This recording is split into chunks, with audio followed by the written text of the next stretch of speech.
Why NASA doesn't want to go to the moon again? 20 जुलाई 1969 वो शुभ घड़ी थी जब चंद्रमा की सतह पर इंसान ने गृह प्रवेश किया था। नील आर्मस्ट्रांग पहले ऐसे शख्स थे जिन्होंने चांद पर पहला कदम रखकर इतिहास रच दिया था। चंद्रमा पर अंतिम मानव मिशन अपोलो 17 था जो 1972 में भेजा गया था। दोस्तों, इस तरह चांद पर अब तक 6 मानव मिशन के जरिए 12 अंतरिक्ष यात्री जा चुके हैं। आपको बता दें कि इंसानों द्वारा चांद पर कदम रखने के 50 साल पूरे हो गए हैं, लेकिन सोचने वाली बात है कि इस बीच कोई मानव चांद पर क्यों नहीं गया। सवाल ये भी उठता है कि 1972 के बाद नासा ने चांद पर जाने की कोशिश क्यों नहीं की, जबकि समय के साथ साथ हमने साइंस और टेक्नोलॉजी में इतनी महारत हासिल कर ली है। आखिर ऐसी क्या अहम वजह है? आज हम आपको इसी सवाल का जवाब देने की कोशिश करेंगे। Why NASA doesn't want to go to the moon? ये तो सभी जानते हैं कि चंद्रमा की जमीन पर कदम रखने वाला पहला इंसान अमेरिकी था जिनका नाम नील आर्मस्ट्रांग है। लेकिन आपको ये मालूम नहीं होगा कि चांद पर जाने वाले पूरे 12 लोग अमेरिका से ही ताल्लुक रखते हैं और सभी अमेरिकी नागरिक हैं। अमेरिका द्वारा चंद्रमा पर अब तक 6 मून मिशन भेजे जा चुके हैं जिनके नाम कुछ इस तरह हैं: Apollo 11, Apollo 12, Apollo 14, Apollo 15, Apollo 16 और लास्ट अपोलो 17। बता दें, अपोलो एक ग्रीक देवता का नाम है जिनके नाम पर अमेरिका ने अपने इन मून मिशंस का नामकरण किया। आगे बढ़ने से पहले एक नजर अमेरिका के इन मून मिशंस पर डाल लेते हैं। अपोलो मिशन 11 ने 1969 में उड़ान भरी और पहली बार इंसान का चांद की जमीन से परिचय कराया। नील आर्मस्ट्रांग पहले ऐसे इंसान थे जिन्हें चांद की जमीन पर सबसे पहले कदम रखने का सौभाग्य मिला। इसके बाद मिशन अपोलो 12 भी सफल रहा, लेकिन कुछ गड़बड़ी के चलते अपोलो 13 सक्सेस नहीं हो सका। दोस्तों, ऐसा नहीं है कि इस मिशन को भेजा ही नहीं गया। दरअसल 11 अप्रैल 1970 को अपोलो 13 ने कैनेडी स्पेस सेंटर से चांद के लिए उड़ान भरी थी, लेकिन लॉन्च के 2 दिन बाद ही इसके ऑक्सीजन टैंक में कुछ दिक्कत आ गई थी, जिसकी वजह से अपोलो 13 चांद के सरफेस पर उतारा नहीं गया और वापस धरती आ गया। आपको बता दें कि अपोलो 13 मिशन फेल होने के बाद नासा ने अपनी गलती को सुधारा और फिर अपने 4 मिशन को सफल बनाया। अपोलो 17 साल 1972 में भेजा गया नासा का आखिरी मिशन था जिसने चांद की जमीन को छुआ था। इस तरह ध्यान दें तो ये पता चलता है कि अमेरिका ने इन 4 सालों में काफी जल्दी इंसानों को चांद पर भेजा। इसके बाद नासा को पता नहीं क्या हुआ कि उसने इतनी सफलता के बाद चांद पर जाना ही छोड़ दिया। साथियों, जब हमने इस सवाल का जवाब जानने की कोशिश की तो पता चला कि जब नील आर्मस्ट्रांग चांद की जमीन पर चहलकदमी कर रहे थे तब कुछ वक्त के लिए उनका प्रसारण पॉज कर दिया गया। कहते हैं कि नील कुछ बताना चाह रहे थे लेकिन उन्हें रोक दिया गया।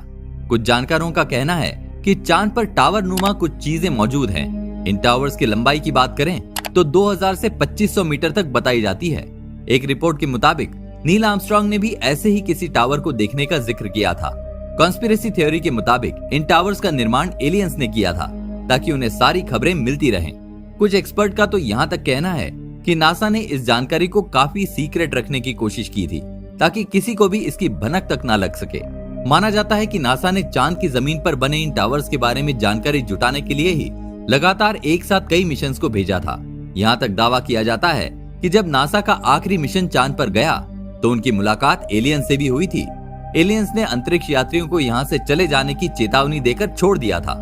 एक इंटरव्यू के तहत ये भी दावा किया जाता है कि नील आर्मस्ट्रांग ने बताया था कि जब वो धरती की ओर लौट रहे थे उस वक्त एक बहुत ही एडवांस टेक्नोलॉजी बेस्ड यूएफओ ने उनके यान का पीछा किया था।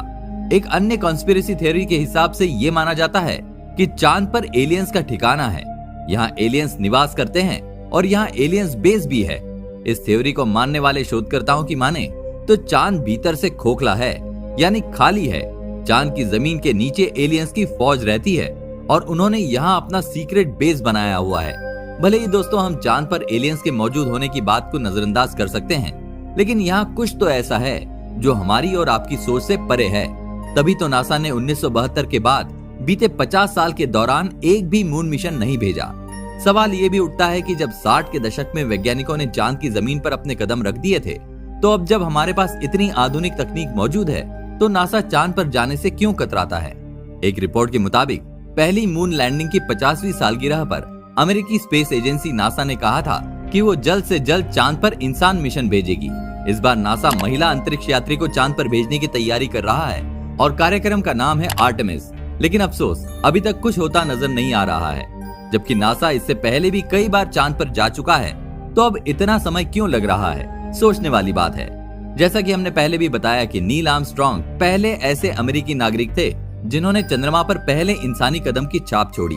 आपको जानकर हैरानी होगी कि नील के कदम रखने से पहले चांद की जमीन पर इंसान की एक और निशानी मौजूद थी।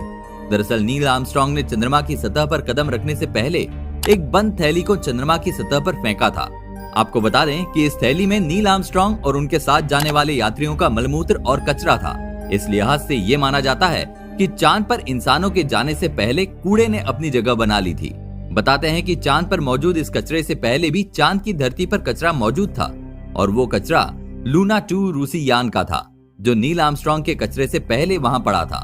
दरअसल रशिया का ये यान चांद के सरफेस से टकरा गया था और बुरी तरह ध्वस्त हो गया था। इस कारण चंद्रमा की जमीन पर पहले से ही चारों ओर कचरा जमा था। आज भी ये कचरा चंद्रमा पर यूं ही बिखरा पड़ा है। दोस्तों, इंसानों ने न केवल धरती बल्कि चांद को भी गंदा करने में कोई कसर नहीं छोड़ी है। एक अनुमान के मुताबिक चांद पर 190 टन इंसान द्वारा फैलाया गया कचरा मौजूद है।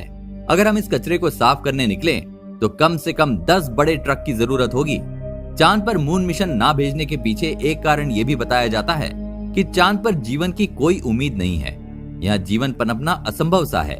यहाँ की जमीन बेहद बंजर है। ऐसे में चांद पर जाने का कोई फायदा नहीं है। अगर दोस्तों ये बात पूरी तरह से सच है तो फिर क्यों दुनिया भर के देश चंद्रमा पर जाने की कोशिश में लगे हैं? आखिर इसकी जमीन पर ऐसा क्या गहरा राज है जो वहां समय समय पर यान भेजे जाते हैं? इन तमाम बातों से यह माना जाता है कि चांद काफी रहस्यमयी है।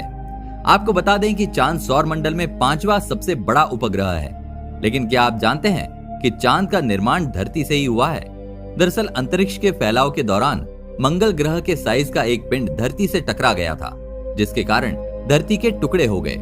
ये टुकड़े धरती से अलग होकर अंतरिक्ष में जाने लगे, लेकिन पृथ्वी ने अपने गुरुत्वाकर्षण बल के जरिए इन्हें अपनी ओर खींच लिया। फिर कुछ समय बाद इन टूटे हुए टुकड़ों ने मिलकर एक ऐसे गोले की शेप ले ली जिससे चंद्रमा का निर्माण हुआ। वैज्ञानिकों का कहना है कि चांद के बाद ही धरती पर जीवन संभव हो सका। कहा जाता है कि पृथ्वी और चंद्रमा का वातावरण काफी मिलता जुलता है। जानकारों की माने तो चांद की सतह पर मिले पत्थरों में यूरेनियम और नेपच्यूनियम जैसे तत्व पाए गए हैं। खैर, आगे बढ़ते हैं। आपको बता दें कि नासा ने चांद पर दोबारा कोई मिशन ना भेजने के पीछे एक अहम कारण बजट की कमी भी बताया है। नासा का कहना है कि चांद पर इंसानों को भेजने में कोई परेशानी नहीं है, लेकिन इसका जो प्रोसेस है वो काफी खर्चीला साबित होता है। मीडिया खबरों की माने तो लॉस एंजलिस के कैलिफोर्निया यूनिवर्सिटी के एक प्रोफेसर का कहना है कि चांद पर मानव को भेजने में काफी खर्चा होता है और इसका वैज्ञानिक फायदा कम होता है। आपको बता दें कि अमेरिकी तत्कालीन राष्ट्रपति जॉर्ज बुश ने इंसानी मिशन भेजने के लिए प्रस्ताव पेश किया था, लेकिन काफी ज्यादा बजट होने से इसे बंद कर दिया गया। बता दें, उन्होंने 1,04,000 मिलियन अमेरिकी डॉलर का अनुमानित बजट बनाया था। इस मिशन का नाम कॉन्स्टलेशन प्रोग्राम था। फिर जब डोनाल्ड ट्रंप नए अमेरिकी राष्ट्रपति बने तब उन्होंने भी नासा को दोबारा चंद्रमा पर अंतरिक्ष यात्रियों को भेजने के निर्देश दिए, लेकिन अभी तक कोई भी मिशन नहीं भेजा गया है। वहीं एक्सपर्ट्स की माने तो मिशन में वैज्ञानिक रुचि से ज्यादा राजनीतिक कारण ज्यादा अहम है। स्पेस पर कब्जा करने की रेस की वजह से उस वक्त लगातार मून मिशन को अंजाम दिया गया था। नासा का चांद पर न जाने का एक अहम कारण यह भी माना जाता है कि नासा पिछले कुछ सालों से दूसरे अहम प्रोजेक्ट में बिजी है। नासा ने कई नए उपग्रह, इंटरनेशनल स्पेस स्टेशन लॉन्च करना, मंगल पर खोज करने के अलावा स्पेस को लेकर तमाम नई चीजों पर काम किया है। दोस्तों, इन सभी वजहों के चलते ये माना जाता है कि नासा चंद्रमा पर फिर से नहीं जाना चाहता है। हालांकि ऐसा भी नहीं है कि नासा ने इस पर विचार करना ही बंद किया है, क्योंकि अमेरिकी स्पेस एजेंसी नासा ने साल 2024 तक मून मिशन भेजने की बात कही है। अब ये देखना दिलचस्प होगा कि क्या अमेरिका वाकई में 2024 में कोई मून मिशन करने वाला है या फिर मून मिशन भेजने का अब उसका कोई मूड नहीं है। ये तो वक्त ही बताएगा। आप इस बारे में क्या सोचते हैं, हमें कमेंट करके जरूर बताइएगा। और इसी तरह के इंटरेस्टिंग वीडियोस देखते रहने के लिए हमारे चैनल को सब्सक्राइब करना बिल्कुल भी ना भूलें। तो मिलते हैं नेक्स्ट वीडियो में, तब तक के लिए धन्यवाद।